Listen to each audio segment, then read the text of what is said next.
Hello friends, welcome to my channel. இன்றைக்கி நம்ம ஒரு சூப்பரான ரெசிபி பார்த்துடலாமா? சோயா பொரியல் பார்த்துடலாம். அதுக்கு ஒரு சோயாவை எடுத்து நல்லா கழுவினதுக்கப்புறம் வெங்காயம், பச்சை மிளகா, அதுக்கு தேவையான இன்க்ரீடியன்ட்ஸ் எல்லாம் கட் பண்ணி வச்சுக்கிட்டு ஒரு வானிலை எண்ணெய் ஊற்றி அதெல்லாம் போட்டு வணக்கி தேவையான அளவுக்கு உப்பு போட்டு நல்லா வணக்குங்க. டயட் இருக்கிறவங்களுக்கு இது ரொம்ப யூஸ்ஃபுல்லாக இருக்கும். தொப்பை குறையும். இஞ்சி பூண்டு பேஸ்ட்டு எல்லாம் போட்டு கடன்னு எல்லாத்தையும் வணக்கி மஞ்சத்தூள்,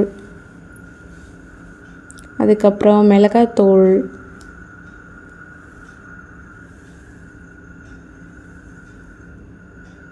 அதுக்கப்புறம் நம்ம சோயா சாஸை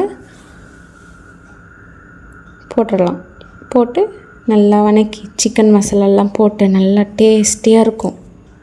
அதுக்கப்புறம் சுட சுட சோறில் அப்படியே சோயா பொரியலை போட்டு அப்படியே ஒரு கலக்கி சாப்பிட்டு பாருங்கள்.